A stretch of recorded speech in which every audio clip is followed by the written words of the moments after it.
They threw her out like garbage, stripped her name, took everything. Liora Hale stood in the marble foyer of the estate she'd called home for 3 years, wedding ring clattering on the floor at her feet. Her husband's voice was ice. "You're no longer worthy of this family." His mother smiled like she'd won a war. No lawyers, no mercy. Just the door slamming behind her. But here's what they didn't know. What nobody knew yet.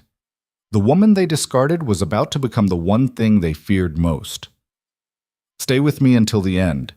Hit like, and drop a comment with your city so I can see how far this story travels. The chandeliers were too bright. That's what Liora would remember later. Not the words, not the faces, but how the light made everything look like an operating room. Cold, clinical, a place where things got cut away. Sign here. Marcus Hale didn't look at her when he slid the papers across the table. His hand was steady, no tremor, no hesitation, just the soft whisper of expensive paper against polished mahogany. Liora stared at the documents. Her vision blurred at the edges, but the words were clear enough. Dissolution of marriage. Relinquishment of assets. Immediate vacation of property. Marcus, her voice came out smaller than she wanted. Can we talk about this? There's nothing to discuss. He still wouldn't meet her eyes. 3 years of marriage, and he was looking at her like she was a stranger who'd wandered in off the street. You knew the terms when you married into this family. You failed to meet them. Failed. The words sat in her chest like a stone.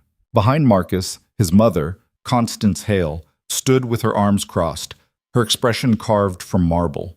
She'd worn that look since the day Liora walked through the door as a bride. Barely concealed disgust wrapped in a thin veneer of civility that fooled exactly no one. She's had 3 years, Constance said, her voice sharp enough to draw blood. 3 years to prove herself useful to this family, and what do we have to show for it? Embarrassment, shame. That's not fair. Fair? Constance laughed, but there was no humor in it. You want to talk about fair? My son could have married Evelyn Cortland. Do you understand what that alliance would have meant for us? But no.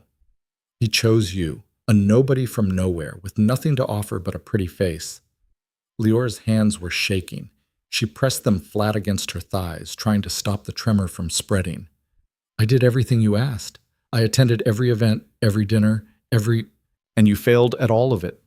Constance moved closer, her perfume overwhelming, lilac and something sharper, medicinal. You couldn't even manage the one thing that mattered, the only thing that would have secured your place here. The words hung in the air like poisoned gas. Liora felt her face burn. They'd been trying for 2 years, 2 years of doctors, specialists, invasive procedures that left her feeling hollowed out. And every negative test had been another nail in the coffin of her marriage. Another reason for Constance to look at her with that particular brand of contempt reserved for broken tools. That's not something I can control, Liora said quietly. The doctor said it could be either of you. Marcus finally looked up, and his eyes were cold. But Mother's right. This isn't working. It hasn't been working for a long time. So that's it? Liora's voice cracked. 3 years, and you're just done? I'm doing you a favor. Marcus leaned back in his chair, perfectly at ease, like they were discussing a business transaction. Maybe to him, that's all this ever was. You're still young. You can start over. Find someone more suitable. The subtext was clear. Someone in your league. Liora wanted to scream. Wanted to throw the papers in his face. Wanted to tell him exactly what she thought of his favor and his family and this whole goddamn charade. But her throat was tight and the words wouldn't come. They never came when she needed them. She'd always been good at swallowing things down. Good at making herself smaller. It was how she'd survived her childhood. A father who drank, a mother who left, a series of foster homes where the best strategy was to be invisible. When Marcus had noticed her at that charity gala 3 years ago, she'd thought it was a miracle, a way out, a chance at something better. She'd been such an idiot. The settlement is generous, Marcus continued, tapping the papers. More than generous, considering the circumstances. You'll receive a small stipend for the first year, enough to get yourself settled. A stipend?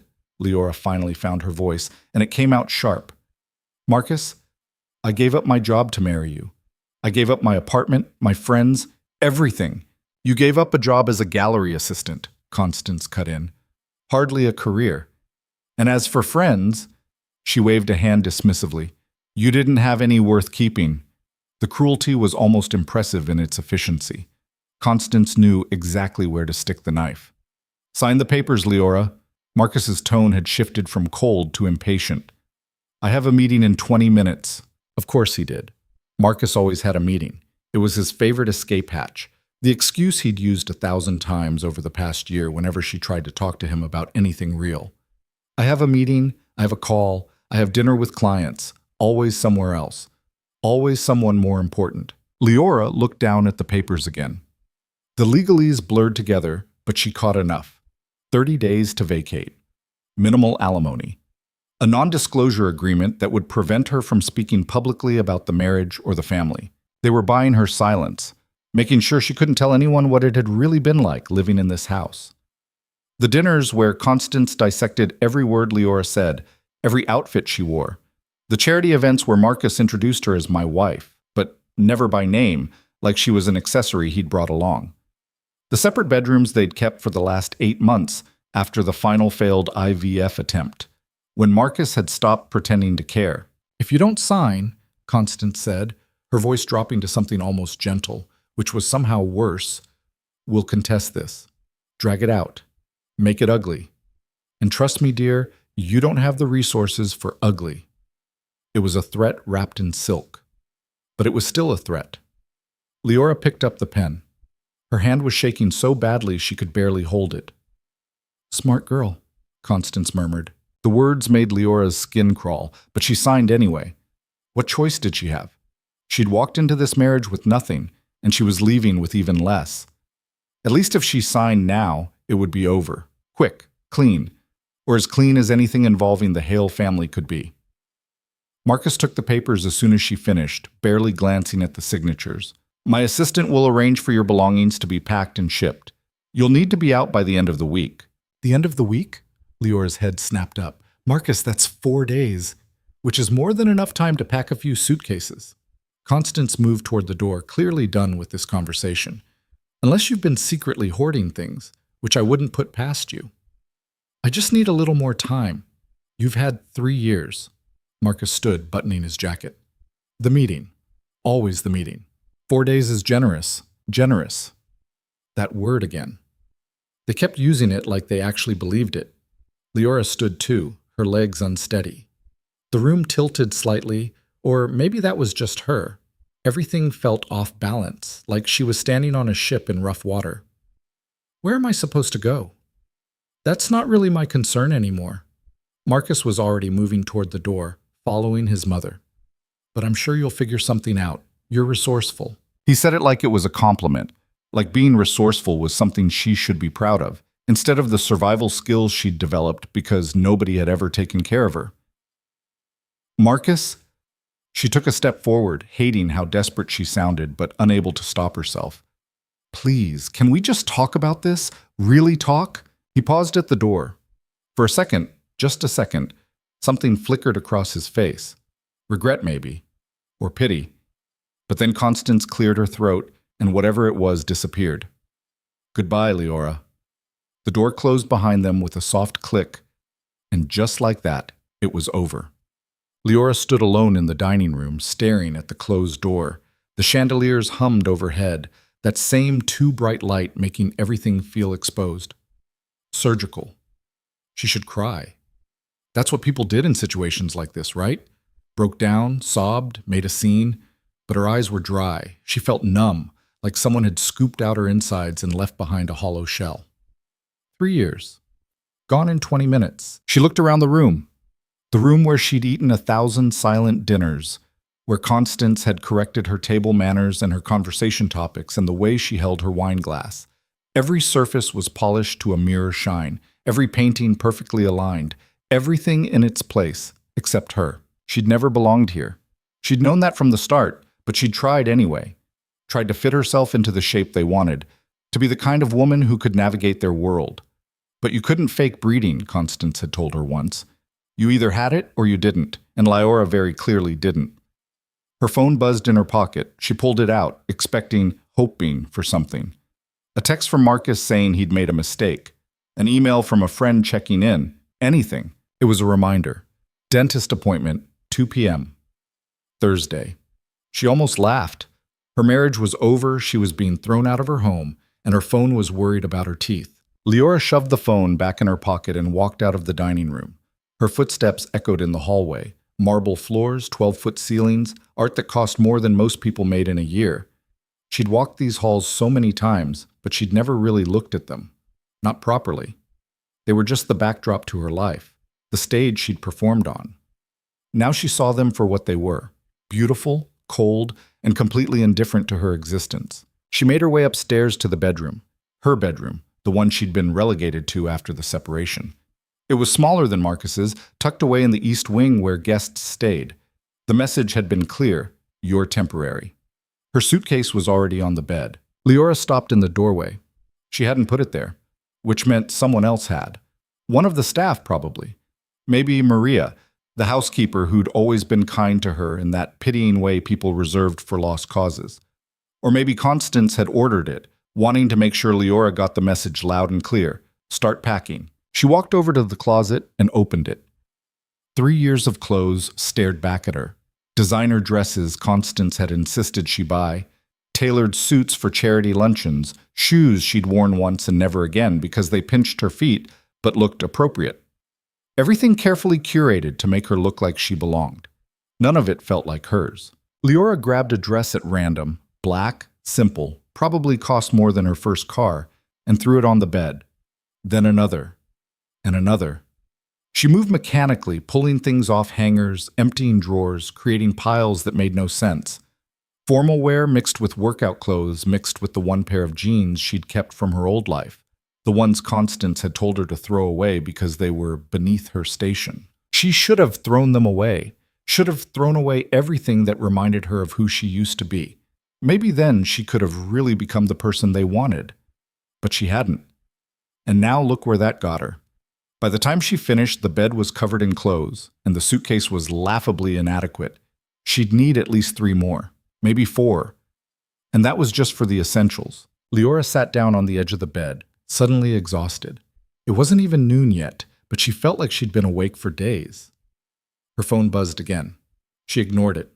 It buzzed a second time. Then a third. With a sigh, she pulled it out. 3 texts, all from the same number. Charlotte. Her old roommate from before the marriage, back when Liora had lived in a cramped studio in the arts district and survived on ramen and optimism. Heard the news. Are you okay? Call me. Liora stared at the messages. How did Charlotte even know? The divorce papers had been signed less than an hour ago. But then again, this was the Hale family. They probably had press releases drafted before the ink was dry. She started to type a response, then stopped. What was she supposed to say? No, I'm not okay. My husband just threw me out like garbage, and I have nowhere to go and no idea what to do next. Actually, that was probably exactly what she should say. Charlotte would understand. Charlotte had always understood. But Liora's fingers hovered over the screen, unable to form words, because saying it out loud or typing it out would make it real. And she wasn't ready for it to be real yet. She put the phone down and looked around the room. It was nice, objectively speaking. Pale blue walls, cream carpet, furniture that probably cost more than her yearly stipend. But it had never felt like home. None of this house had. It was a museum she'd been allowed to live in, as long as she didn't touch anything, or leave fingerprints, or exist too loudly. Well, she wouldn't have to worry about that anymore. Liora stood up and grabbed the suitcase. She'd start with the essentials: clothes, toiletries, the few personal items she'd managed to accumulate. Everything else could be shipped later. Or not. Maybe she'd just leave it all behind, start fresh like Marcus had so helpfully suggested. She was halfway through packing when she heard footsteps in the hallway. Mrs. Hale? Maria appeared in the doorway, looking uncomfortable. She was a small woman in her 50s, with graying hair pulled back in a neat bun and kind eyes that had seen too much. Just Liora, Liora said quietly. I'm not Mrs. Hale anymore. Maria's face crumpled. I'm so sorry. I heard what happened. It's not right, what they're doing to you. It's fine. The lie tasted bitter. I'll be okay. Will you? Maria stepped into the room, lowering her voice. Do you have somewhere to go? Did she? Liora mentally ran through her options. Charlotte's place was a possibility, but Charlotte lived in a tiny one-bedroom that barely fit one person, let alone two. Her cousin in Oregon maybe, but they hadn't spoken in years. A hotel, she supposed, until she figured something else out. Except hotels cost money, and her stipend wouldn't start for another month, and her bank account was empty. The realization hit her like cold water. Her bank account was empty because she hadn't needed money in 3 years. Marcus had paid for everything. The credit cards were in his name. The car was in his name. The phone... Liora looked down at her phone. Was that in his name too? I'll figure it out, she said, but her voice sounded hollow even to her own ears. Maria hesitated, then reached into her pocket and pulled out a small envelope. Take this. Maria, I can't. It's not much, just what I had saved, but it'll get you a few nights somewhere safe. Maria pressed the envelope into Liora's hand, closing her fingers around it. You're a good person. You deserve better than this. Liora's eyes burned. The kindness was almost worse than the cruelty, because it reminded her that not everyone in this house was terrible, just the ones with power. Thank you, she whispered. Maria nodded and quickly left, probably before Constance could see her fraternizing with the enemy. Liora opened the envelope. $500 in cash. Not a fortune, but enough. Enough to breathe, at least for a little while. She tucked the money into her jacket pocket and went back to packing. 4 days later, Liora stood on the front steps of the Hale estate with 2 suitcases and a backpack containing everything she owned. The morning was cold, the sky a flat gray that threatened rain. Appropriate, really. Marcus's car pulled up to the curb, a sleek black sedan that probably cost more than most people's houses. He got out straightening his tie. Always with the tie. She'd never seen him without one, even on weekends. All set? He asked, like she was heading off on vacation. Liora didn't answer. What was there to say?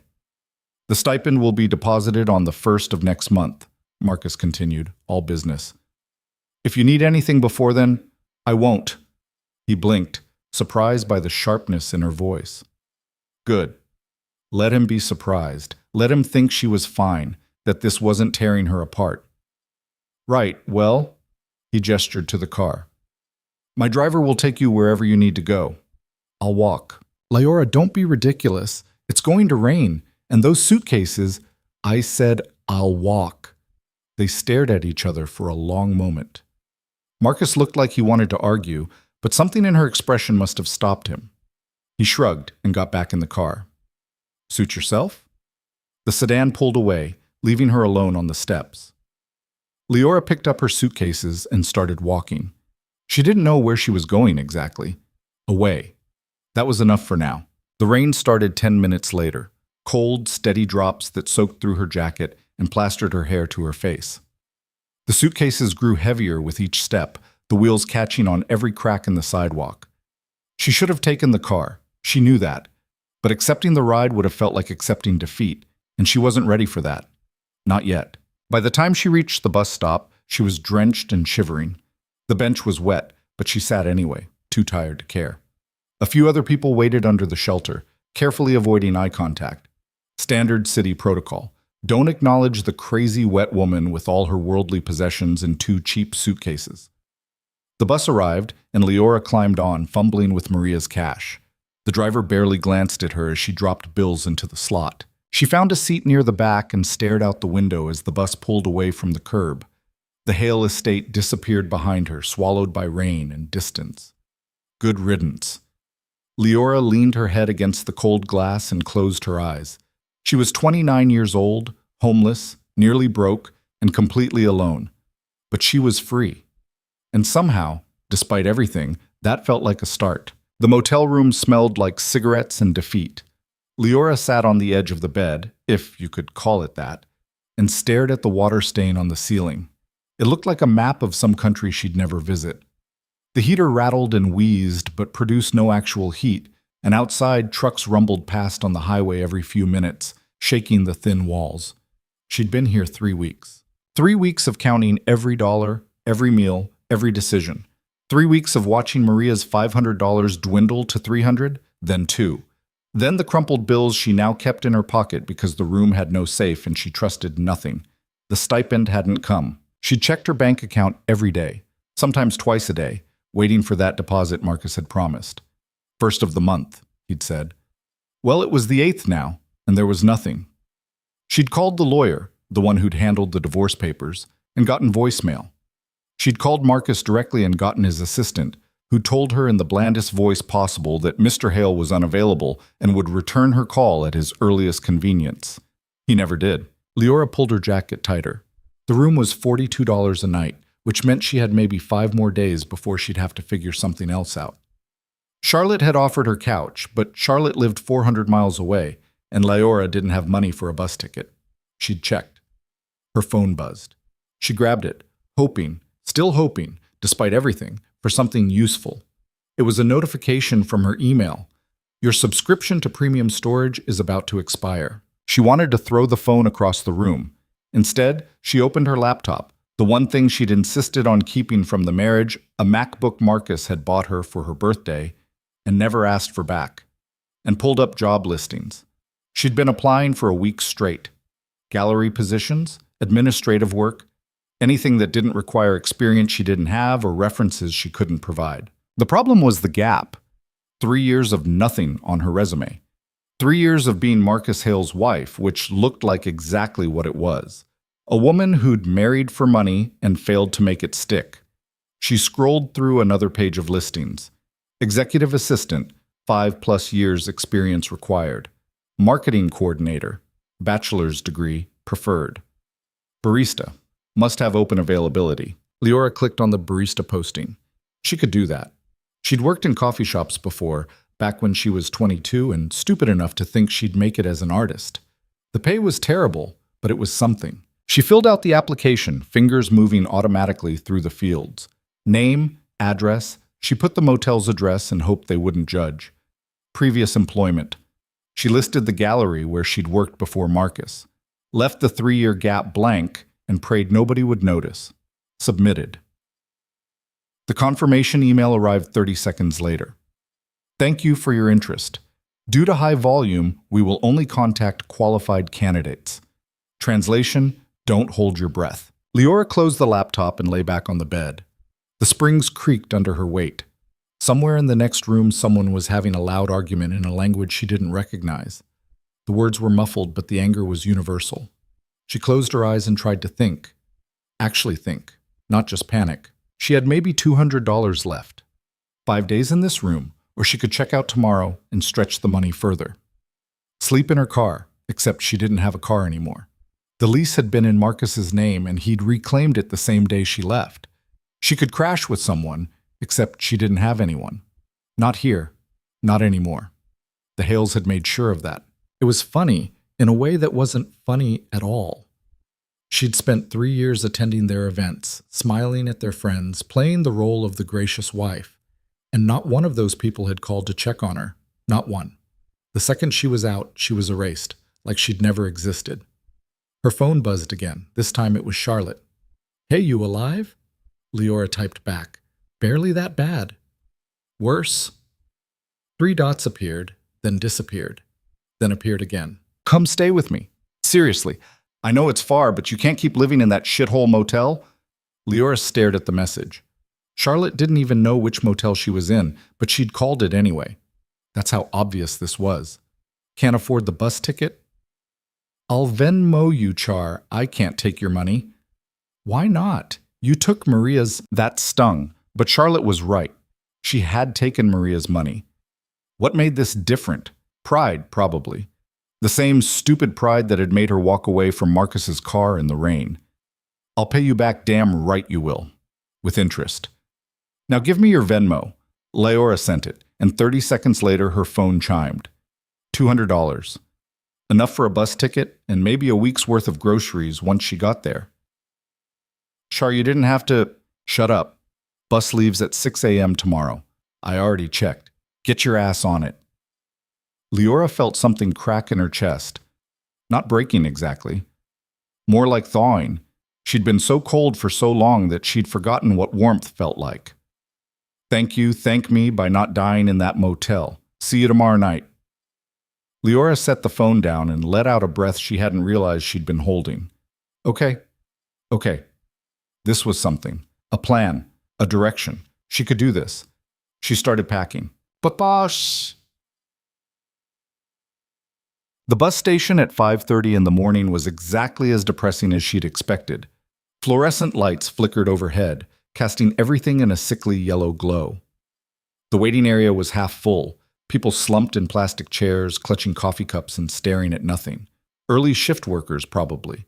Or people like her, running from something. Liora bought her ticket from a machine that took 3 tries to accept her card, then found a seat near the window.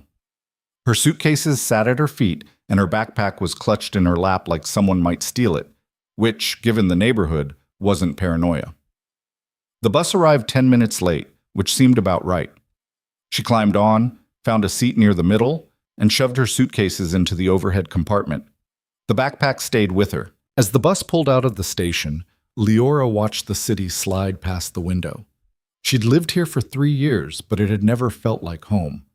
Just a place she'd existed in, waiting for permission to belong. Well, she didn't need permission anymore. The bus ride was 7 hours of highway and rest stops and the smell of recycled air and old upholstery. Liora tried to sleep but couldn't. Every time she closed her eyes, she saw Marcus's face, that blank, indifferent expression he'd worn when he told her to sign the papers, like she was a problem he was solving, not a person he'd promised to love. She wondered if he'd ever loved her, if any of it had been real, or if she'd just been a convenient choice at the time. Someone pliable, someone who wouldn't ask too many questions, someone who'd leave quietly when it was over. By the time the bus pulled into Charlotte City, Liora's back ached and her neck was stiff, and she needed a shower so badly she could smell herself. But Charlotte was waiting at the station, bouncing on her toes like an overexcited puppy. And when Liora stepped off the bus, Charlotte threw her arms around her and squeezed. "You look like hell," Charlotte said into her shoulder. "Thanks. You look great too." Charlotte laughed and pulled back, grabbing one of the suitcases. "Come on, let's get you home." Home. The word felt foreign. Charlotte's apartment was exactly what Liora remembered. A cramped one-bedroom in a building that had seen better days, decorated with thrift store furniture and art Charlotte had made herself. It was chaotic and colorful and messy in a way that felt alive. Real. "You can have the bed," Charlotte said, dropping the suitcase by the door. "I'll take the couch." "Char, this is your place. I'm not kicking you out of your bed." Too late. Already decided. Charlotte headed to the kitchen, a narrow galley with barely enough room for one person, let alone 2. "You want tea?" "I have tea. Or whiskey. Actually, let's start with whiskey." Liora sank onto the couch. "It's 2 in the afternoon." "And? You just escaped a nightmare marriage and spent 7 hours on a Greyhound. If that doesn't earn you day drinking, nothing does." She had a point. Charlotte poured 2 glasses and handed one to Liora, then sat cross-legged on the floor. "Okay, tell me everything." So Liora did. She told her about the divorce papers, about Constance's cruelty, about the stipend that never came. She told her about the motel and the job applications and the slow, creeping panic that she was never going to figure this out. Charlotte listened without interrupting, which was unusual for her. When Liora finished, Charlotte was quiet for a long moment. "They're not going to pay you," she finally said. "What?" "The stipend. They're not going to pay it. That's why it's late." Charlotte swirled her whiskey. "They're waiting for you to come crawling back, to beg. And when you do, they'll offer you some tiny fraction of what they promised, and you'll take it because you'll be desperate." Liora's stomach dropped. "You don't know that, don't I? These people screwed you over for 3 years and then threw you out like trash. You really think they're going to just hand you money out of the goodness of their hearts?" The lawyer said, "The lawyer works for them, Liora, not you." Charlotte leaned forward. "Look, I know you want to believe people are fundamentally decent, but the Hales aren't people. They're sharks, and you're bleeding in the water." The words hit harder than they should have, maybe because Liora had been thinking the same thing and hadn't wanted to admit it. "So what do I do?" Charlotte shrugged. "You could sue, but that takes money you don't have and time you can't afford. Or," she paused, "or you could stop waiting for them to save you and figure out how to save yourself." "I've been trying." "No, you've been applying for jobs you're never going to get. Jobs that want someone with a perfect resume and 5 years of experience and references that aren't your rich ex-husband's housekeeper. Charlotte stood up and started pacing, which meant she was thinking. Charlotte always paced when she was thinking. You need something different. Something that doesn't care about gaps or degrees or any of that bullshit. Like what? I don't know yet, but we'll figure it out. Charlotte stopped and looked at her. You're smart, Liora. Smarter than you think you are. You just spent 3 years letting other people tell you what you were worth. Maybe it's time you decided for yourself. Liora wanted to argue, but she couldn't, because Charlotte was right. She'd been waiting for the stipend, waiting for someone to hire her, waiting for permission to start over. But nobody was going to give her permission. She had to take it. 2 days later, Liora was standing in front of a community college bulletin board, staring at a flyer. Agricultural work. Harvest season. Room and board provided. Apply in person. You're joking, Charlotte said from behind her. I'm not. Liora, farm work? You've never farmed a day in your life, like. Neither have most people before they start. Liora pulled the flyer down and folded it carefully. It says room and board. That means I'd have a place to stay. And they're hiring immediately, which means no background checks or references. It also means backbreaking labor in the middle of nowhere for probably minimum wage. So, at least it's something. Charlotte grabbed her arm, spinning her around. Okay, I'm all for you taking control of your life, but this is insane. You don't know anything about farming. You don't know where this place even is. It could be a scam. It could be dangerous. I'll call first, ask questions. And if they say it's legit, you're just going to pack up and move to some random farm? Liora met her eyes.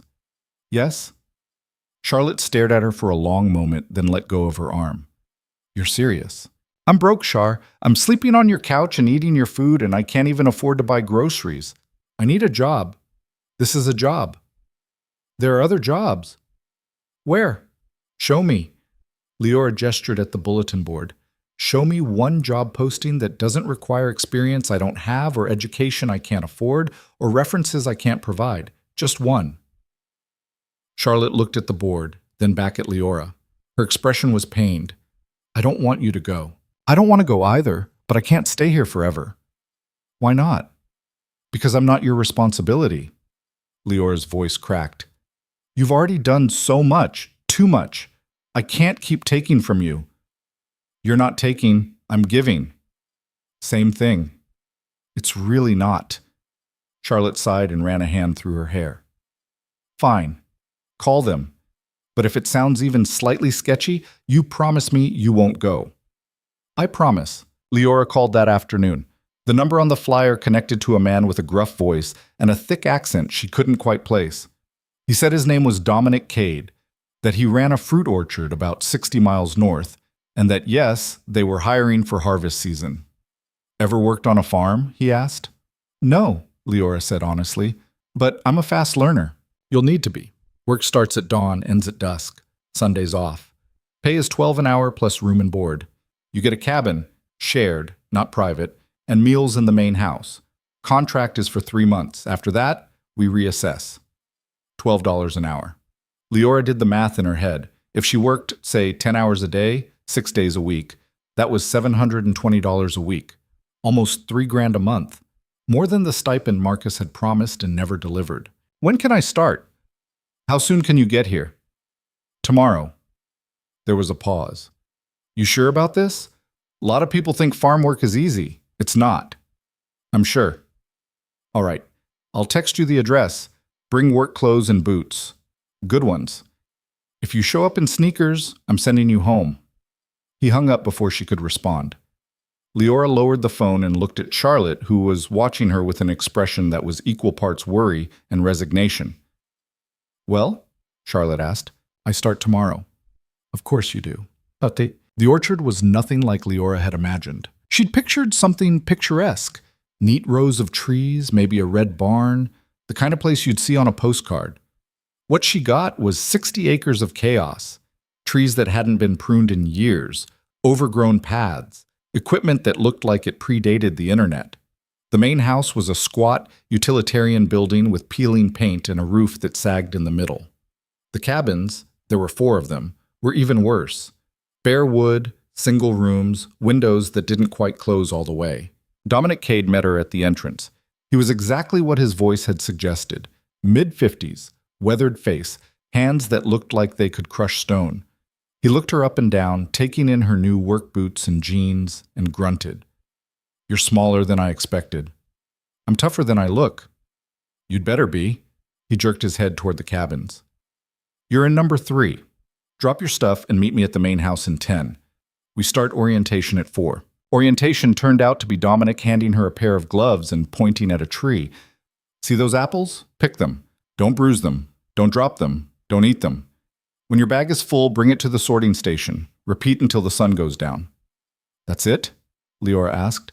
"What else do you need?" He had a point. The work was brutal.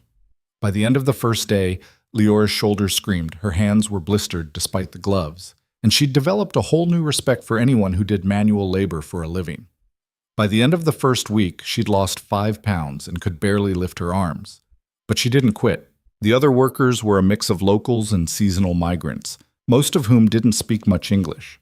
They eyed her with suspicion at first, this city girl with soft hands and no calluses. But after a week of watching her haul bags and climb ladders without complaining, they started to warm up. A woman named Rosa taught her how to pick faster. A guy named Manuel showed her how to wrap her hands so the blisters wouldn't split. Dominic, for his part, said nothing, just watched her with those shrewd eyes, like he was waiting for her to break. She didn't. 3 weeks in, he approached her at the sorting station. "You're doing better than I thought," he said, which from him was practically a parade. "Thanks. Don't let it go to your head, you're still slow." "Working on it." He nodded and started to walk away, then stopped. "You ever think about staying past the season?" Liora looked up, surprised. "What?" "Most seasonal workers leave after harvest, but I need someone year-round, someone who can learn the business side. Inventory, orders, logistics. You interested?" "Why me?" "Because you're here," he shrugged, "and because you ask questions. Pay attention. Most people just want to collect a check and leave. You actually seem like you give a damn." Did she? Liora wasn't sure. But standing there, covered in dirt and sweat, hands aching and back sore, she realized something. She didn't hate this. It was hard, yes, exhausting. But it was real, tangible. She could see the results of her work at the end of every day. "I'm interested," she said. "Good. We'll talk after harvest." He walked away, leaving Liora standing there with a bag of apples and a strange, unfamiliar feeling in her chest. Hope. The next 2 months passed in a blur of early mornings and late nights. Liora worked the harvest, then started helping with logistics. Dominic taught her how to negotiate with distributors, how to track inventory, how to read a profit and loss statement. It turned out she had a knack for numbers, for systems, for finding inefficiencies and fixing them. "You should have been doing this all along," Dominic said one evening, looking over a spreadsheet she'd made. "This is better than anything my last manager put together." "You had a manager?" "Had. He quit last year, couldn't handle the hours." Dominic leaned back in his chair. "You could do it. The job, if you want." "What's the pay?" $35,000 a year plus room and board. Not glamorous, but it's steady. 35,000. Liora had spent 3 years married to a man worth millions, living in a house with more rooms than she could count. And now she was being offered $35,000 to manage an orchard in the middle of nowhere, and she wanted it. "I'll take it," she said. Dominic smiled, an actual smile, which she'd only seen maybe twice before. "Good. You start Monday." That night, Liora called Charlotte. "You're staying?" Charlotte's voice was incredulous. "Like, permanently? For now?" "Yeah." "Liora, it's a farm. In the middle of nowhere. What are you going to do for fun? For friends? I don't know yet," Liora admitted. "But I'm figuring it out. For the first time in my life, I'm actually figuring it out." Charlotte was quiet for a moment. Then, "You sound different." "Different how?" "I don't know. Stronger, maybe? Like you're not waiting for someone to tell you what to do." Liora smiled. "I'm not." After they hung up, Liora sat on the steps of her cabin and looked out at the orchard. The trees were bare now, the harvest long over, but in a few months they'd bloom again. The cycle would start over: growth, work, reward.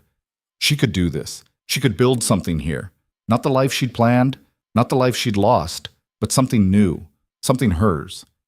Her phone buzzed. A text from an unknown number. "Heard you're working on a farm now. How the mighty have fallen." There was no signature, but Liora didn't need one. She recognized the tone. Constance. For a moment, she just stared at the message. Then she typed back. "The difference between falling and landing is knowing how to get back up. You should try it sometime." She hit send and blocked the number. Then she went inside, closed the door, and didn't think about the Hales for the rest of the night. 2 years. That's how long it took for Liora to stop flinching every time her phone rang. 2 years of sunrise shifts and soil under her fingernails, and learning to read weather patterns like some people read stock tickers. 2 years of turning Dominic's failing orchard into something that actually made money. Not a fortune, nothing close to what the Hales would consider real wealth, but enough. Enough to expand, enough to hire 3 more full-time workers, enough to buy out old Dominic when his back finally gave out and his daughter in Phoenix begged him to retire. The orchard was hers now. All 60 acres of it, plus the cabins, plus the equipment she'd slowly replaced piece by piece. She'd renamed it Hale Orchards, and yeah, maybe that was petty, but she'd earned the right to be petty. She was standing in the main office, her office now, though she still thought of it as Dominic's, when her phone rang. Unknown number. She almost didn't answer, but something made her pick up. "This is Liora." Silence. Then a voice she hadn't heard in 2 years. "We need to talk." Marcus. Leora's hand tightened on the phone. "No, we really don't." "Liora, please, just 5 minutes. That's all I'm asking." "You didn't give me 5 minutes when you kicked me out. Why should I give you anything?" "Because..." He paused, and she heard something in his voice she'd never heard before. Uncertainty. "Because I made a mistake." She should hang up, block the number, go back to her life and forget he existed. But curiosity was a wicked thing. "What kind of mistake?" "Can we meet? In person? There are things I need to tell you, and I'd rather not do it over the phone." Every instinct screamed no. This was a trap. Had to be. The Hales didn't just call out of nowhere after 2 years unless they wanted something. "Where?" she heard herself say. "There's a cafe in Millbrook, the Blue Sparrow. Tomorrow at 2? Millbrook was 20 minutes from the orchard, close enough that she could get there and back without losing a whole day. Far enough that nobody she knew would see her. "Fine. 2 o'clock. But if this is some kind of game, it's not. I swear." He hung up before she could respond. Liora set the phone down and stared at it like it might bite her. What the hell had she just agreed to? The Blue Sparrow was one of those aggressively quaint places with exposed brick and Edison bulbs, and a chalkboard menu that made you feel judged for ordering regular coffee instead of some artisanal pour-over situation. Liora arrived 15 minutes early and ordered the cheapest thing on the menu, black coffee, no room for cream, then sat at a corner table where she could see the door. Marcus walked in at exactly 2 o'clock. He looked different. Thinner, maybe. Tired. His suit was still expensive, still perfectly tailored, but there was something off about the way he wore it. Like he was playing dress-up. He spotted her and walked over, and Liora had to force herself not to stand up, not to give him that instinctive deference she'd spent 3 years learning. "Thanks for coming," he said, sliding into the chair across from her. "Let's skip the pleasantries. What do you want?" Marcus flinched. "Good. I wanted to apologize." "For which part? The public humiliation, the broken promises, the 2 years of silence?" "All of it." He looked down at his hands. "I was cruel. I let my mother control everything, and I didn't stand up for you when I should have. I'm sorry." The apology hung in the air between them, and Liora waited for it to mean something, for some part of her to soften, to feel vindicated. Nothing happened. "Okay," she said flatly. "Is that all?" "No." Marcus leaned forward. "Things have changed with the family. Mother's influence isn't what it used to be. The business is struggling, and I've been thinking, let me guess, You need something. His jaw tightened. I'm trying to make things right. 2 years too late. I know I don't deserve your forgiveness, but I'm offering you a settlement, a real one this time. $200,000, no strings, just compensation for what we put you through. Liora laughed, actually laughed. You think you can buy me off after everything? It's not like that. Then what is it like, Marcus? Because from where I'm sitting, this looks like guilt, or maybe fear. Did something happen?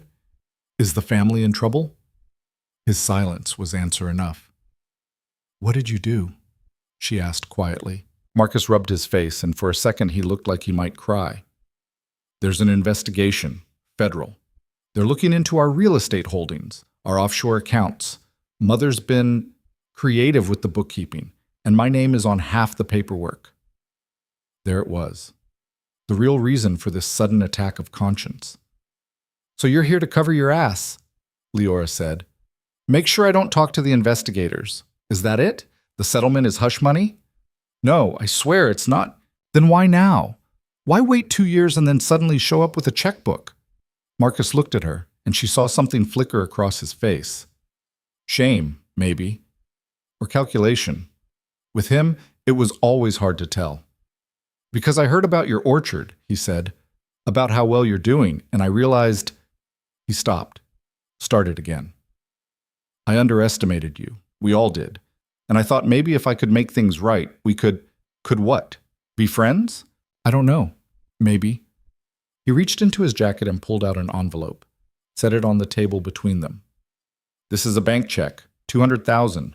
It's yours if you want it. No conditions. Liora stared at the envelope. $200,000. Enough to expand the orchard, buy the adjacent property that had just gone on the market, upgrade all the equipment, hire a full crew instead of scrambling every harvest season. She picked up the envelope and tore it in half. Marcus's eyes went wide. What are you... I don't want your money. She dropped the pieces on the table. I don't want anything from you or your family. I built something without you, something real, and you don't get to waltz back in and act like a hero because your house of cards is falling apart. Liora, we're done here. She stood up. Lose my number, and if you or your mother try to contact me again, I'll make sure those federal investigators know exactly where to look. She walked out before he could respond. Her hands were shaking when she got to her truck. She sat in the driver's seat and gripped the steering wheel until the shaking stopped. That had been reckless. Stupid. She should have taken the money, should have smiled and nodded and used it to build her empire. But the look on his face when she tore up the check, that had been worth more than $200,000. She started the truck and drove back to the orchard, windows down, radio blasting something loud and angry that matched the way she felt. She was done being scared of them. 3 weeks later, the rumors started. It began with a declined payment from one of her biggest buyers, a grocery chain that ordered 300 crates every week. They'd been reliable for 18 months, never late, never short. Then suddenly, payment processing error. Please contact your bank. Liora contacted her bank. No error. The payment had been declined on the buyer's end. She called the grocery chain's purchasing manager, a friendly woman named Diane who always asked about the weather. I'm sorry, Diane said, her voice stiff. We've decided to go with a different supplier. Since when? We have a contract. The contract has a termination clause. We're exercising it. Diane, what's going on? I really can't discuss this. I'm sorry. Click. Liora stared at her phone. That was weird. Really weird. But okay, one lost contract wasn't the end of the world. She had other buyers. Except 2 days later, another one dropped her. Then another. By the end of the week, she'd lost 5 contracts, half her buyer base, and nobody would tell her why. Someone's talking, Rosa said when Liora told her. They were in the sorting barn, and Rosa was supposed to be checking crates, but instead she was giving Liora a look that said, I told you so without words. Talking about what? About you. About where you came from. Rosa set down her clipboard. I heard things. From my cousin who works at the distribution center. She said people are saying you're a fraud, that you got this place with divorce money, and you're lying about doing the work yourself. Liora felt cold. That's insane. I bought this place with a loan. I have the paperwork. Doesn't matter what you have, matters what people believe. Rosa crossed her arms. Someone's spreading stories, making you look bad, and I bet I know who. The Hales. It had to be. Marcus had seemed genuine during their meeting, but that meant nothing. Maybe the whole thing had been theater, a setup. Get her to reject the money so they could play victim, make her look ungrateful, unreasonable. Or maybe it was Constance. That seemed more likely. Marcus had said her influence was waning, but that didn't mean she was powerless. And Constance was exactly the type to salt the earth on her way down. What do I do? Liora asked, hating how helpless she sounded. Rosa shrugged. You fight back. Show them the truth. Or you roll over and let them win. Fight back. Right. With what? She didn't have lawyers or publicists or connections. She had dirt under her nails and a bank account that was getting smaller by the day. But she had something the Hales didn't. She knew how to work. Get me every contract we've lost, Liora said. Every buyer who dropped us. I want names, numbers, everything. What are you going to do? I'm going to ask questions until someone gives me answers. It took 2 days of phone calls, but finally someone cracked. A distribution manager named Gary who'd always been chatty, always friendly. When Liora called him, he sounded nervous. Look, I can't talk about this. Gary, please. Just tell me what happened. Off the record. He sighed. There's a firm. Hale Consulting Group. They've been reaching out to our partners, telling them you're unreliable. That you've got financial problems, legal issues. They're offering to connect them with other suppliers. Better deals, they say. Hale Consulting Group. Of course. Did they offer proof? Documents? I don't know. I'm not involved in those decisions. But I heard the owner's name thrown around, Constance Hale. Apparently she's got connections. Yeah, Liora said quietly. She does. After she hung up, she sat in her office and tried to think. Constance was using the family business to sabotage her, spreading lies, stealing her clients, trying to choke her out before she could fight back. It was calculated, efficient, exactly what Liora should have expected. But here's what Constance didn't know. Liora had spent 2 years learning this business from the ground up. She knew the buyers, the distributors, the seasonal fluctuations. She knew which grocery chains were desperate for local suppliers, which restaurants wanted organic certifications, which farmers' markets had waiting lists a mile long. And she knew something else. The Hales had secrets. She'd lived with them for 3 years, eaten at their table, slept under their roof, watched them conduct business when they thought she wasn't paying attention. She'd heard things, seen things, documents left on desks, conversations behind closed doors. At the time, she'd ignored it, told herself it wasn't her business. But it was her business now. Liora opened her laptop and started searching. Tax records, business filings, news articles. She dug through everything she could find about Hale Consulting Group, about their real estate holdings, about Constance's tangled web of investments. It took 3 days, but she found it. A shell company, registered in Delaware, owned by a trust, connected to a series of properties that had been sold right before the market crashed in 2008. Properties that had been listed as losses on the Hale family's tax returns, even though they'd been sold for profit. The money had gone offshore, and the losses had been used to reduce their tax burden. It was fraud, clean, simple, and completely illegal. Liora sat back and stared at the screen. This was it. This was the leverage she needed, but using it meant going to war. She called Charlotte first. You're going to do what? Charlotte's voice went up an octave. I'm going to expose them. Liora, that's insane. These people are powerful, connected. If you go after them, they'll bury you. They're already trying to bury me. Liora paced her cabin, phone pressed to her ear. I've lost half my contracts. My reputation is in the gutter. I can either sit here and wait for them to finish the job, or I can fight back. By committing career suicide? By telling the truth. Charlotte was quiet for a moment. You're sure about this? Like, really sure? Because once you do this, there's no going back. I know. And you're okay with that? Liora thought about the orchard, about the workers who depended on her, about the future she'd built from nothing, about the girl she'd been 2 years ago, standing in the rain with 2 suitcases and no idea what came next. Yeah, she said, I'm okay with it. Then do it. And when they come for you, and they will, call me. I'll be there." After they hung up, Liora opened her email and started typing. She addressed it to the federal investigators Marcus had mentioned, copying in every financial journalist she could find. She attached the documents, laid out the timeline, explained the shell company and the offshore accounts and the fraudulent tax filings. Then she wrote one more email. This one was addressed to Constance Hale. "I know what you've been doing, and now everyone else will too." She hit send on all of them at once. Then she sat back and waited for the explosion. It came faster than she expected. The next morning, her phone rang. Not Marcus this time. A number she didn't recognize, but when she answered, the voice was unmistakable. "You stupid, stupid girl." Constance. She sounded furious, barely controlled. "Mrs. Hale," Liora said calmly, "what a surprise. What have you done?" "I sent some documents to some interested parties. I'm sure you'll be hearing from them soon." "You have no idea what you've just started." "Actually, I think I do. You tried to destroy me, so I'm returning the favor. Those files are private. Those files are evidence of a crime, and they're not private anymore." Liora walked to her window, looking out at the orchard. The trees were blooming, pink and white blossoms everywhere, beautiful. "You should have left me alone.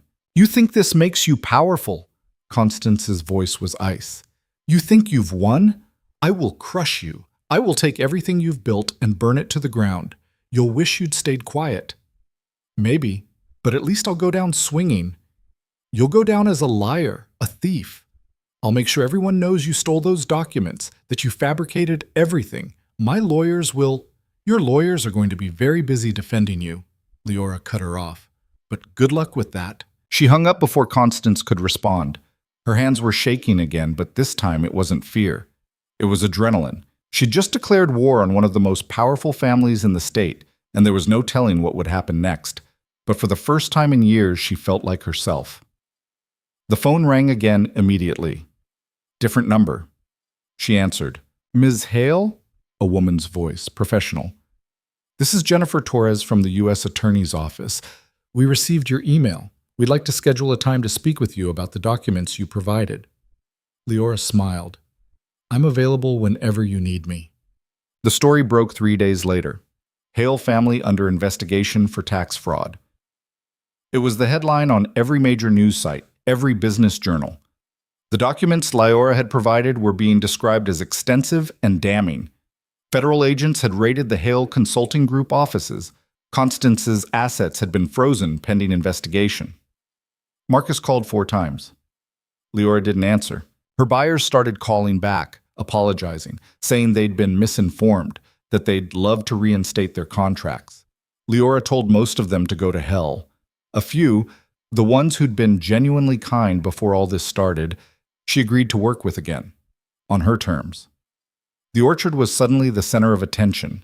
News crews showed up wanting interviews. She turned them all down. This wasn't about fame, it was about survival.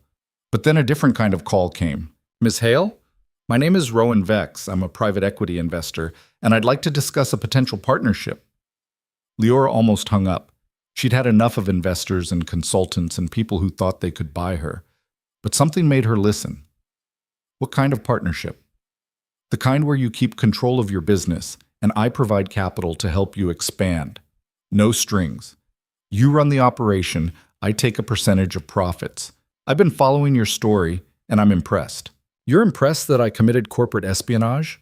Rowan laughed. "I'm impressed that you had the guts to fight back. That's rare. Most people just roll over." Liora was quiet for a moment. "Why do you care?" "Because I like backing people who refuse to quit, and because I think you're sitting on something valuable. You just need resources to scale it." "I'll think about it. That's all I ask. Take your time. But Ms. Hale, for what it's worth, you did the right thing." The call ended and Liora sat in her office staring at nothing. She'd won. Sort of. The Hales were in shambles, her business was recovering, and someone with actual money wanted to invest in her future. So why did she feel like something was about to go very, very wrong? The answer came that night. Liora was locking up the main office when she saw headlights coming up the drive. Too fast. Too aggressive.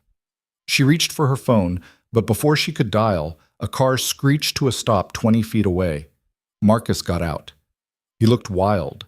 Hair disheveled, tie loose, eyes red like he'd been crying or drinking or both. "You destroyed us," he said, his voice shaking. "My mother is facing 20 years. Our assets are frozen. Everything we built, everything, is gone. You did this to yourselves. We treated you badly. I know that. But this?" He gestured around like the orchard was somehow evidence of her crime. "You didn't have to go nuclear. You could have just moved on." "I did move on. You came back. You sent your mother after me. She was trying to protect the family. She was trying to destroy me." Liora stepped forward. "You both were, and I'm not going to apologize for defending myself." Marcus stared at her, and something in his expression shifted, from anger to something colder, more dangerous. "You think you've won," he said quietly. "You think you're safe now, but you're not. You made very powerful people very angry, and they don't forget. Is that a threat? It's a warning." He got back in his car. "Watch your back, Liora." He drove off, tires spitting gravel. Liora stood in the driveway, heart pounding, and realized two things simultaneously. One, she just made enemies who would stop at nothing to get revenge. And two, she had absolutely no idea what they'd do next. Liora didn't sleep that night. She sat on the steps of her cabin with a baseball bat across her knees, borrowed from Manuel, who'd taken one look at her face and handed it over without questions, and watched the driveway. Every car that passed on the distant highway made her tense. Every rustle in the trees set her nerves on fire. Marcus's warning played on repeat in her head. Watch your back. By the time the sun came up, she'd made a decision. She wasn't going to hide. Rosa found her at dawn, still sitting on the steps, bat in hand. "Jesus, you look terrible," Rosa said, then frowned. "What happened?" "Marcus showed up last night, made some threats." "You call the police?" "And tell them what? That my ex-husband said something vaguely menacing?" Liora stood, her back aching from hours on the hard wood. "They'd laugh me out of the station." "So what are you going to do?" "I'm going to finish what I started." Liora handed Rosa the bat. "Can you handle the morning shift? I need to make some calls." Rosa took the bat, still frowning. "Be careful. These people—" "I know what these people are." Liora headed toward the office. "That's why I'm not backing down." The first call was to Jennifer Torres, the federal prosecutor. She answered on the second ring. "Ms. Hale, I was just about to contact you." "Is something wrong?" "On the contrary, we've made significant progress with the documents you provided. We'll need you to testify, of course, but the case is solid. Constance Hale is looking at serious prison time." Liora felt a flicker of satisfaction. "What about Marcus?" "He's cooperating, claims he didn't know about the offshore accounts, that his mother handled everything. We're still investigating, but it's possible he'll walk with minimal charges." "Of course he would. Marcus always landed on his feet." "There's something else," Torres continued. "We've been getting calls, reporters mostly. They want to know who provided the evidence. I've kept your name out of it so far, but that won't last forever." "Let it out," Liora said. "Excuse me?" "My name. Let them have it. I'm done hiding." Torres was quiet for a moment. "Are you sure? Once this goes public, you'll be under a microscope. Every decision you've made, every dollar you've spent, it'll all be scrutinized." "I've got nothing to hide." "Everyone has something to hide, Ms. Hale." "Then I guess they'll have to dig for it." Liora ended the call before Torres could argue. The second call was to Rowan Vex. "Ms. Hale," Rowan said, sounding pleased, "have you thought about my offer?" "I have, and I want to meet in person. Bring your lawyers. I'll bring mine." "You have lawyers?" "I will by this afternoon." Rowan laughed. "I like you. How about Friday? My office in the city." "Friday works." After hanging up, Liora called Charlotte. "I need a lawyer," she said without preamble. "A good one. Someone who won't get steamrolled by corporate sharks." "What kind of lawyer?" "Business, contracts, someone who knows how to deal with investors." Charlotte whistled. "You're really doing this." "I'm really doing this." "Okay, I know someone. She's expensive, but she's mean. In a good way."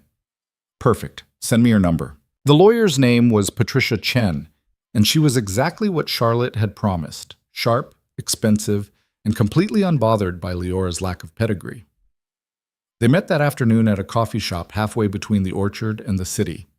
Patricia was younger than Liora expected, maybe mid-30s, with short black hair and glasses that she kept pushing up her nose. "Charlotte says you're about to make a deal with Rowan Vex," Patricia said, pulling out a notepad. "Tell me everything."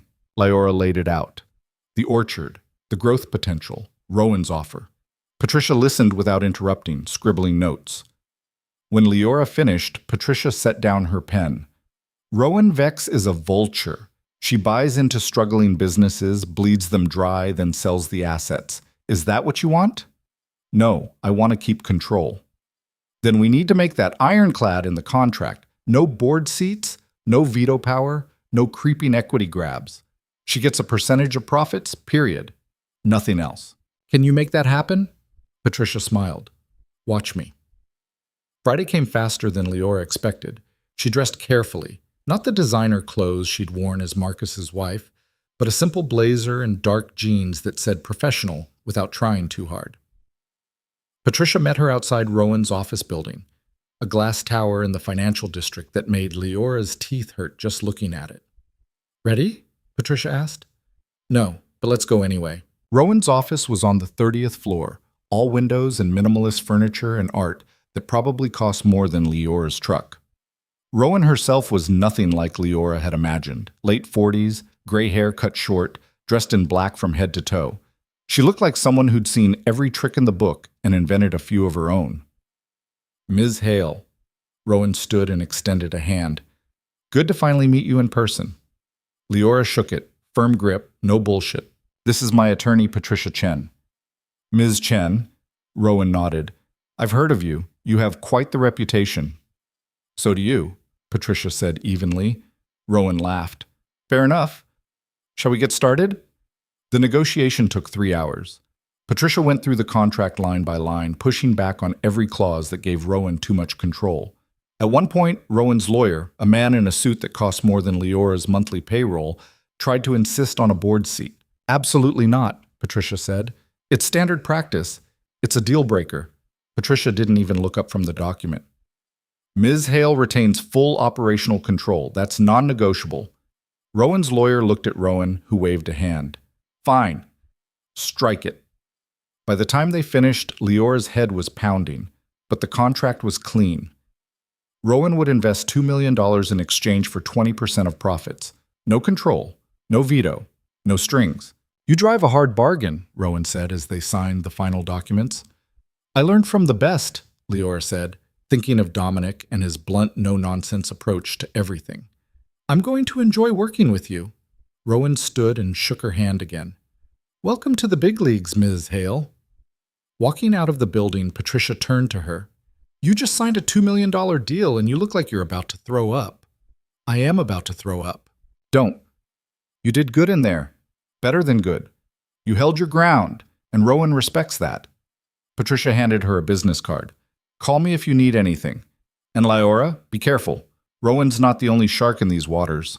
Liora knew that. But right now she was too focused on what came next to worry about what else might be lurking below the surface. The news broke on Monday. Whistleblower in Hale case identified. Liora Hale, ex-wife of Marcus Hale. The article was everywhere. Every news site, every business blog, every social media platform. They dug up photos from her wedding, from charity events where she'd stood next to Marcus wearing a fake smile. They called her brave. They called her vindictive. They called her a hero and a homewrecker in the same breath. Her phone exploded with calls and texts. Reporters wanting interviews. Old acquaintances she hadn't spoken to in years suddenly acting like they were best friends. Charlotte sent a stream of messages telling her to turn off her phone and ignore everyone. But there was one call Liora answered. "Ms. Hale, this is David Brennan from the Tribune. I'd like to do a feature on you, your side of the story." "I don't have a side. I have the truth." "Then let me print it." Brennan's voice was earnest. "Right now, the narrative is being controlled by people who want to make you look either like a saint or a villain. You deserve the chance to tell people who you actually are." Liora thought about it. Every instinct screamed no. Keep your head down. Stay quiet. Don't give them ammunition. But she was tired of being quiet. "Fine. But I pick where we meet, and I get approval on the final piece before it runs. Deal. They met at the orchard 2 days later.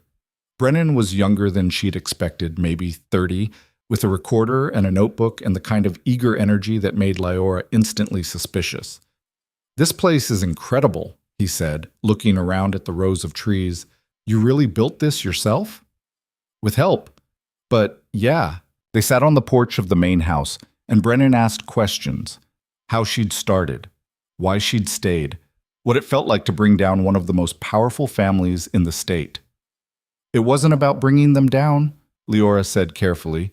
"It was about protecting what I'd built. They tried to destroy me, and I defended myself. By exposing decades of tax fraud. By telling the truth." Brennan scribbled notes. "Do you regret it? The marriage, I mean.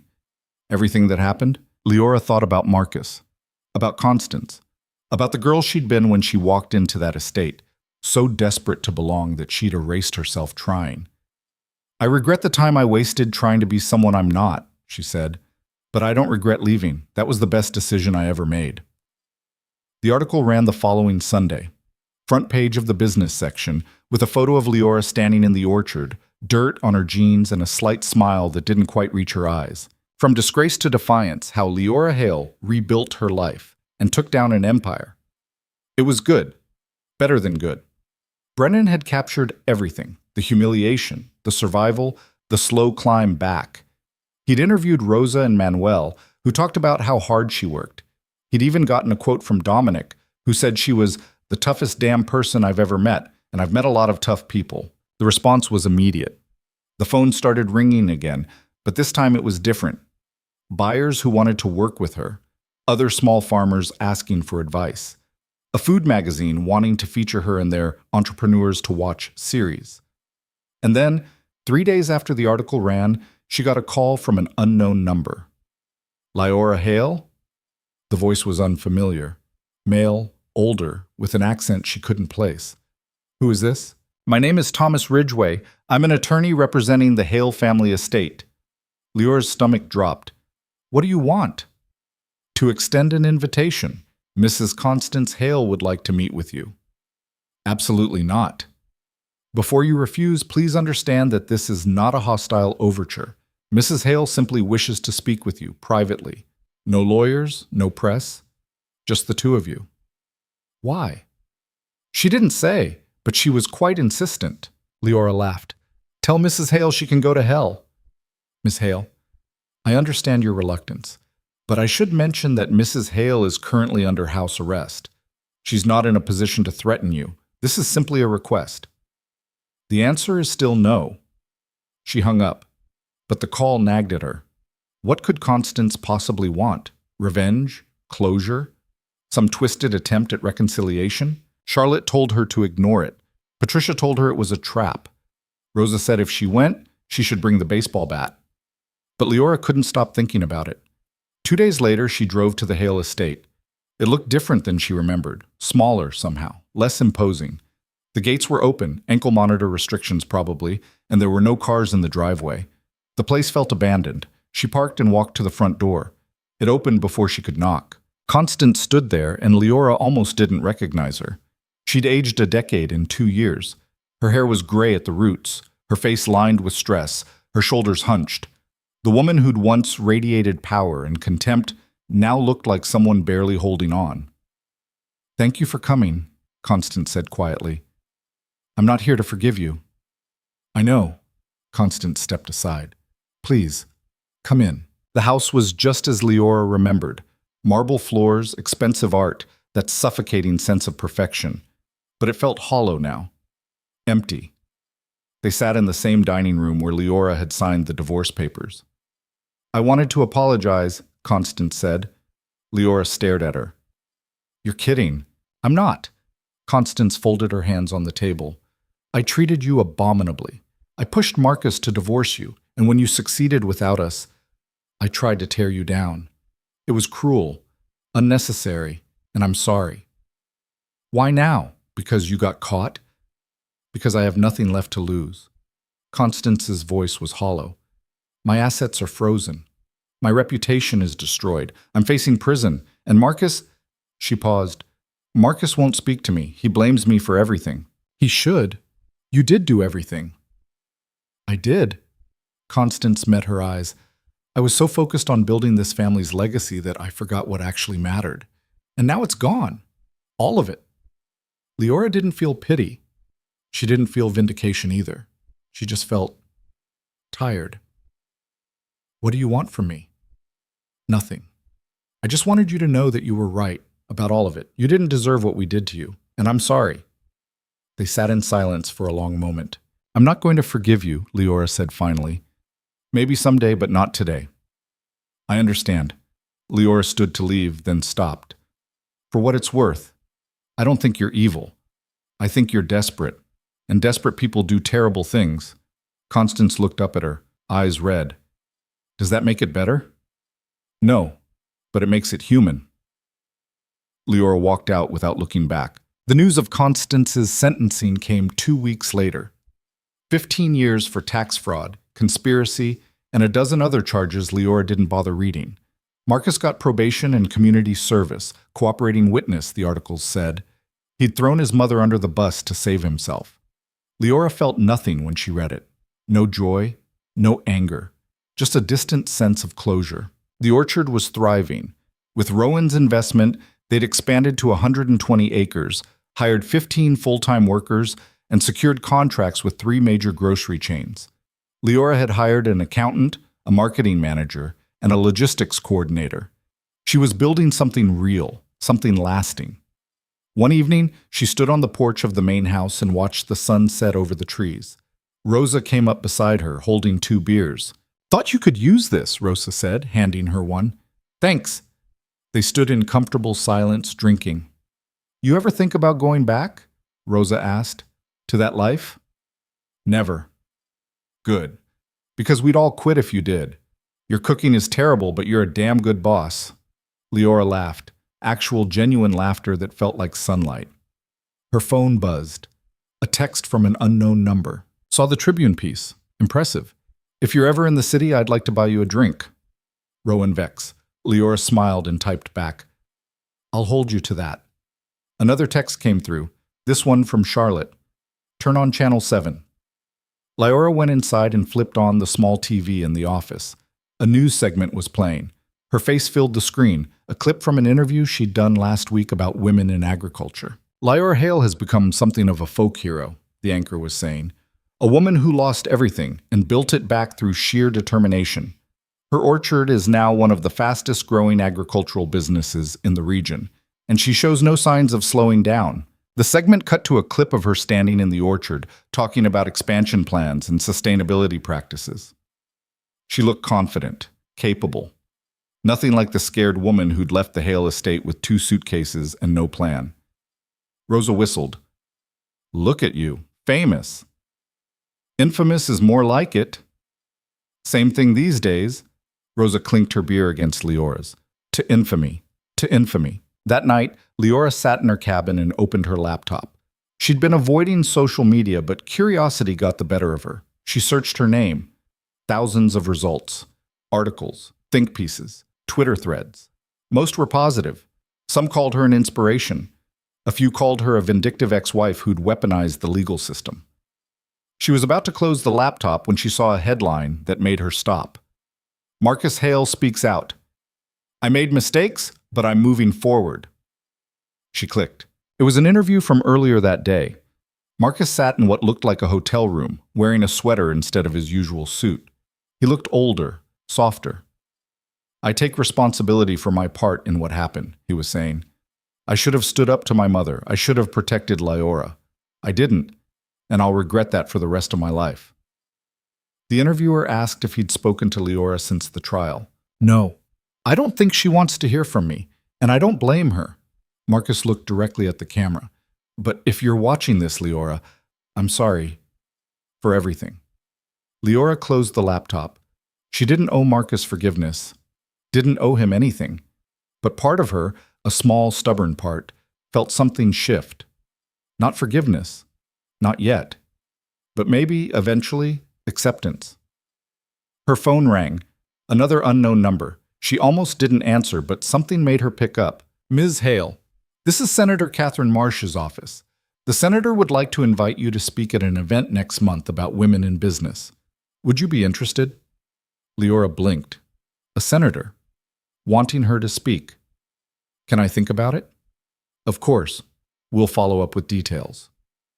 After hanging up, Liora walked outside and looked up at the stars. They were brighter here than they'd ever been in the city, clearer. She'd started with nothing, built something from dirt and sweat and sheer refusal to quit, and now people were noticing. Not just noticing, celebrating. It wasn't perfect. Her back still ached from the work. Money was still tight some months, and she knew the Hale's allies were still out there, waiting for her to slip up so they could pounce. But she wasn't scared anymore. She was ready.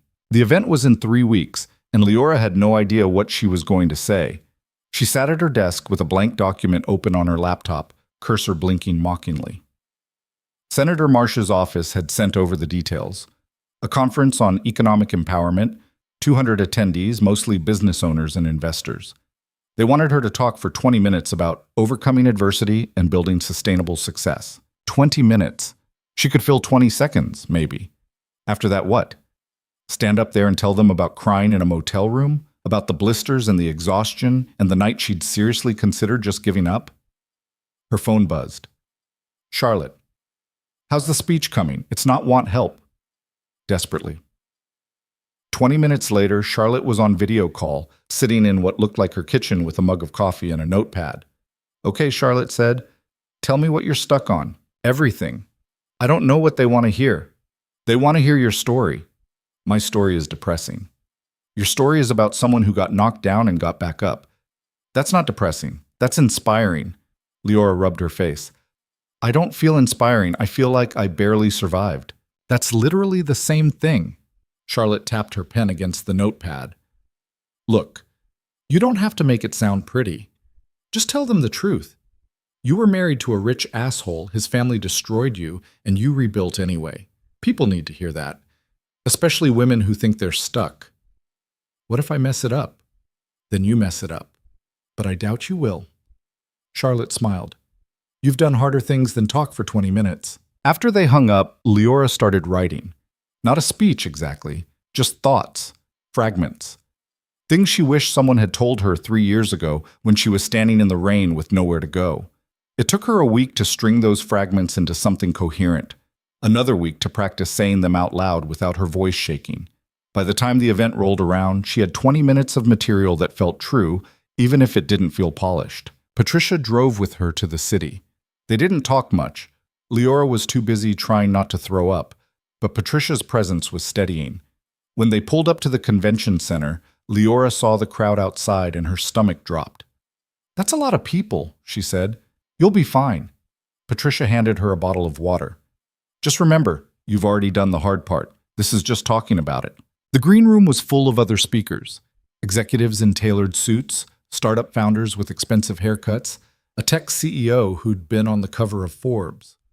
Liora felt like an imposter in her simple blazer and the boots she'd worn to the orchard that morning because she'd forgotten to pack dress shoes. Senator Marsh found her before the event started. She was younger than Liora expected, maybe early 50s, with sharp eyes and a handshake that could crack walnuts. "Ms. Hale, thank you for agreeing to speak.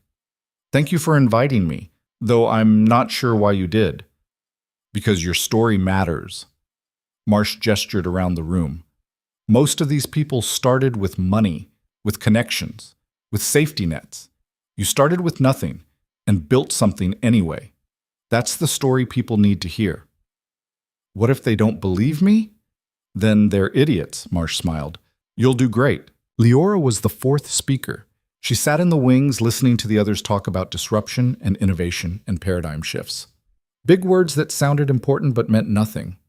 When her name was called, she walked onto the stage on legs that felt like water. The lights were bright. The crowd was a blur of faces. She gripped the podium and took a breath. 3 years ago, she started, I was standing in the rain with 2 suitcases and $200 to my name. Her voice didn't shake. That was something. I'd just been kicked out of my marriage. No warning, no discussion, just papers to sign and 4 days to get out. My husband's family had decided I wasn't worth keeping around anymore, so they threw me away like garbage. She could see people in the front row leaning forward. I spent 3 weeks in a motel that smelled like cigarettes and desperation. I applied for jobs I was overqualified for and got rejected anyway because I had a 3-year gap on my resume. I ate ramen because it was cheap and tried not to think about the fact that I had no plan and no idea what I was doing. She paused, took a sip of water, and then I saw a flyer for farm work, harvest season. Room and board provided. It sounded terrible. It was terrible. The work was brutal. My hands blistered, my back ached, and there were days I wanted to quit. She looked out at the audience. They were listening, actually listening. But I didn't quit because I realized something. I'd spent 3 years trying to be someone else, trying to fit into a world that didn't want me. And when that failed, I had a choice. I could keep trying to fit in, or I could build something new. The words came easier now. So I learned. I asked questions. I worked harder than I thought I could.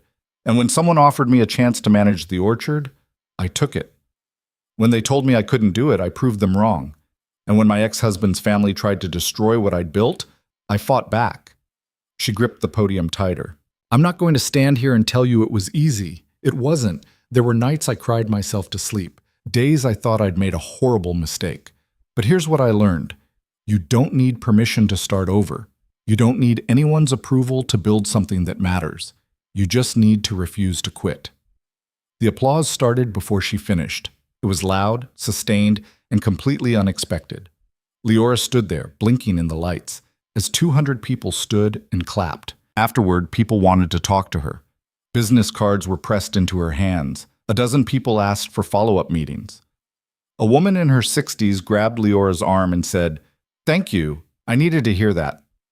Senator Marsh found her in the crowd. "That was excellent. Better than excellent. I just told them what happened." "Exactly." Marsh handed her a card. "My office is putting together a task force on rural economic development. I'd like you to be part of it." "Me? Why?" "Because you actually know what you're talking about. Most of these people," she gestured around the room, "they've never been poor, never struggled. They don't understand what it's like to start from zero. You do." Liora looked at the card. Senator Catherine Marsh, with a direct phone number handwritten on the back. "I'll think about it," she said. "Don't think too long. We need people like you." On the drive back to the orchard, Patricia glanced over at her. "You know you just became a public figure, right?" "What?" "That speech is going to be everywhere by tomorrow. Someone was live tweeting it. You're trending on Twitter." Liora pulled out her phone and checked. Sure enough, her name was near the top of the trending list. Clips of her speech were being shared, retweeted, quoted. People were calling her brave, honest, real. One tweet caught her eye. "This is what actual strength looks like, not inherited wealth, not privilege. Just pure refusal to give up." She put the phone away before she could read more. The orchard felt quiet after the chaos of the city. Liora walked the rows of trees, breathing in the familiar smell of earth and fruit. Rosa found her near the sorting barn. "How'd it go?" "Good, I think. Maybe too good. No such thing." Rosa handed her a clipboard. "While you were gone, we got 3 new contract offers, big ones. Apparently everyone wants to work with you now." Liora scanned the offers. A restaurant group in the city, a regional distributor, an organic grocery chain expanding into the state. "This is insane." "This is what happens when you stop hiding," Rosa grinned. "Better get used to it." That night, Liora sat in her cabin and opened her laptop. She'd been avoiding it, but now she let herself look. The speech had been posted on YouTube and already had 50,000 views. The comments were overwhelming, mostly positive, some skeptical, a few outright hostile. One comment stood out. "My mom left an abusive marriage last year and she's been struggling. I'm going to show her this." "Thank you." Liora closed the laptop and wiped her eyes. The next morning brought more surprises. A documentary crew wanted to film a piece about the orchard. A publisher wanted to discuss a book deal. And Rowan Vex called personally. "You've been busy," Rowan said. "Not intentionally." "Well, intentional or not, it's working. Our investment is already showing returns, but more importantly, you've become a brand. People want to work with you because you represent something." "What do I represent?" "Second chances, resilience. The idea that you can lose everything and still win." Rowan paused. "I want to expand our partnership. Open a second location, maybe a third. You interested?" Liora thought about it. More land, more workers, more risk. Yes, she said, but I want control over hiring and operations, no corporate mandates. Wouldn't dream of it. I'll have my team draw up a proposal. After hanging up, Liora walked outside and found Manuel repairing a fence. You look happy, he said. I am, I think. What's the I think part? I'm not used to things going well. Feels like I'm waiting for the other shoe to drop. Manuel hammered another nail. Maybe there is no other shoe. Maybe you just worked hard and got lucky. That's not how the world works. Why not? Bad things happen for no reason. Why can't good things? Liora didn't have an answer for that. The weeks that followed were a blur. She signed contracts, hired new staff, broke ground on a second orchard 40 miles north. The documentary crew followed her around for 3 days, filming everything from early morning harvest to late-night paperwork sessions. The footage made her look like some kind of agricultural superhero, which was ridiculous but also kind of nice. Charlotte visited for a weekend and spent most of it laughing at how surreal everything had become. You're basically famous now, Charlotte said, scrolling through Liora's mentions on Twitter. People are writing fan fiction about you. They're what? Okay, maybe not fan fiction, but there's definitely a Reddit thread dedicated to your business decisions. They're calling you the Orchard Queen. That's the stupidest thing I've ever heard. Embrace it. You've earned it. One afternoon, Liora got a call from a number she recognized but hadn't expected to see again. Marcus. She stared at the screen, debating whether to answer. Finally, curiosity won. What do you want? I saw your speech, Marcus said. His voice was quiet. It was good. Really good. Thanks. I also wanted to tell you that I'm leaving the country, moving to Europe, starting over. Good for you. I know you don't owe me anything, but I wanted to say this one more time. I'm sorry for all of it. You deserved better. Liora was quiet for a moment. Yeah, I did. I hope... He paused. I hope you find whatever you're looking for. I already did. After hanging up, Liora deleted his number. She didn't need closure from Marcus. Didn't need his apology or his guilt. She'd moved on a long time ago. That evening, she drove to Charlotte City to surprise her. They went to a bar neither of them could afford 3 years ago and ordered expensive wine. To the Orchard Queen, Charlotte said, raising her glass. Don't start. Too late. It's already a thing. Charlotte clinked her glass against Liora's. Seriously, though, I'm proud of you. I couldn't have done it without you. Bullshit, you could have, but I'm glad I got to help. They drank in comfortable silence for a while. Then Charlotte asked, What's next? I don't know. Keep growing, I guess. Senator Marsh wants me on her task force. Rowan wants to expand. There's a book deal on the table. Are you going to write it? Maybe. If I can figure out how to make it not sound like a Hallmark movie. Charlotte laughed. Your life is a Hallmark movie. Embrace it. My life is a disaster that somehow worked out. Same thing. 6 months later, Liora stood in front of a newly constructed building, the headquarters for Hale Orchards, now a multi-location operation with 70 employees and contracts across 3 states. The sign above the door was simple, Hale Orchards Est 2023. Rowan stood beside her along with Rosa, Manuel, Patricia, and a small crowd of workers and investors. You want to say something? Rowan asked. Liora looked at the building, at the people who'd helped make this possible, at the life she'd built from nothing. 3 years ago, someone told me I'd never amount to anything without their name, she said. Today, I'm standing in front of a business I built with my own hands, my own name, and the help of people who believed in me when I didn't believe in myself. She paused, feeling the weight of the moment. So to everyone who said I couldn't do it, thank you. You gave me something to prove. The applause was loud, but Liora barely heard it. She was too busy looking at what she'd created, not just the building, but the community, the jobs, the future. That night, she sat alone in her cabin, now upgraded with actual heat and windows that closed, and opened her laptop. The book proposal was due tomorrow, and she'd been avoiding it for weeks. She started typing. This is a story about losing everything, but more than that, it's a story about what comes after. The words flowed easier than she expected. By the time the sun came up, she had 15 pages. Raw, unpolished, but honest. She sent it to the publisher and went to make coffee. Her phone buzzed, a text from an unknown number. Saw the news about your expansion. Congratulations. You've become everything I thought you couldn't be. C.H. Constance. Still in prison, apparently still keeping tabs. Liora stared at the message for a long moment. Then she typed back, I didn't become anything. I just stopped letting you define me.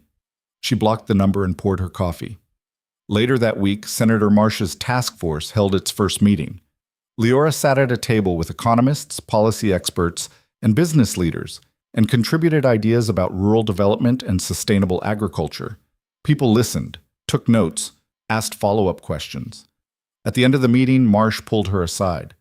You're a natural at this. At what? Leadership? Advocacy? Making people give a damn. Marsh smiled. Have you ever thought about running for office? Liora laughed. Absolutely not. Think about it. We need more people like you. People who've actually lived through what they're trying to fix. On the drive back to the orchard, Liora thought about it. Not seriously, she had no interest in politics. But the idea that someone thought she could, that alone was something. The harvest that year was the biggest they'd ever had. 300 workers across 2 locations, contracts that would keep them busy for months. Liora worked alongside everyone else, climbing ladders and hauling bags, her hands calloused but steady. One evening, she stood on the hill overlooking both orchards and watched the sun set. Rosa climbed up beside her, holding 2 beers like always. You did it, Rosa said. We did it. Don't get modest on me now. This was you. Liora took the beer and smiled. Yeah, I guess it was. They stood in silence, watching the light fade over the trees. You ever think about what would have happened if you'd stayed? Rosa asked. With Marcus? Yeah. Liora thought about it. The mansion, the money, the life she'd tried so hard to fit into. I'd be miserable, she said. Rich, maybe, but miserable. And now? Now I'm tired, broke half the time, and my back hurts.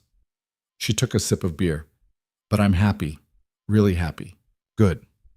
You deserve it. Later that night, Liora checked her email and found a message from the publisher. They loved the proposal, wanted a full manuscript. Advance was 6 figures. She stared at the number, then started laughing. Actual, genuine, can't-breathe laughter.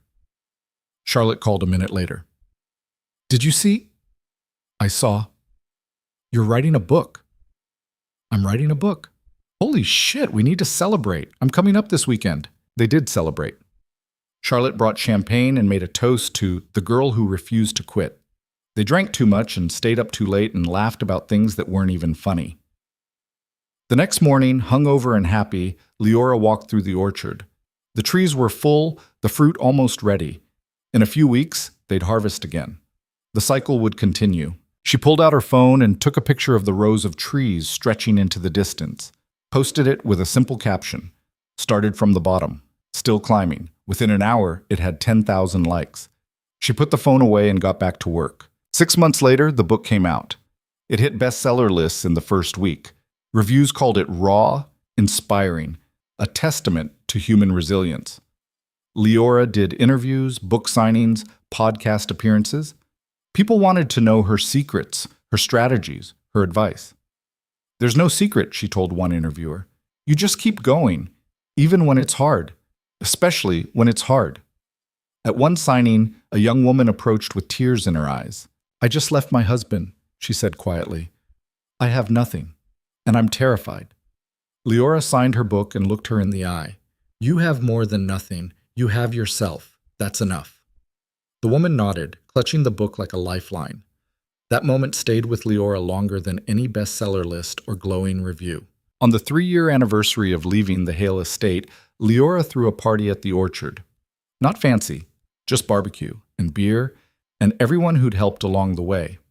Rosa, Manuel, Patricia, Charlotte, Rowan, Dominic's daughter, who'd driven in from Phoenix.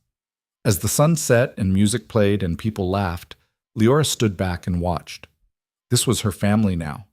Not blood, not obligation, but choice. Charlotte found her.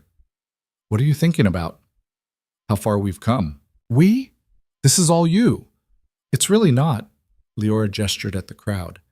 None of this happens without all of them. Fine. But you're the one who started it. You're the one who refused to give up. Liora smiled. I had good teachers. Later, when everyone had left and the orchard was quiet, Liora walked the rows one more time. The trees were familiar now, each one a marker of time and growth. She stopped at the oldest section, the trees that had been here when she arrived, struggling and neglected. They were thriving now, healthy and strong, just like her. She pulled out her phone and called the number Senator Marsh had given her months ago. Senator, it's Liora Hale. About that task force position. I'm in, Marsh laughed. I was wondering when you'd call. Welcome aboard. After hanging up, Liora stood in the darkness and breathed in the smell of earth and fruit and possibility. 3 years ago, she'd walked away from everything with nothing but 2 suitcases and stubborn refusal to quit. Today, she stood at the center of an empire she'd built from dirt and determination. Tomorrow, she'd start building something even bigger, because that's what she did now. She built things. She created opportunities. She proved that losing everything wasn't the end. It was just the beginning of becoming unstoppable. And she was just getting started.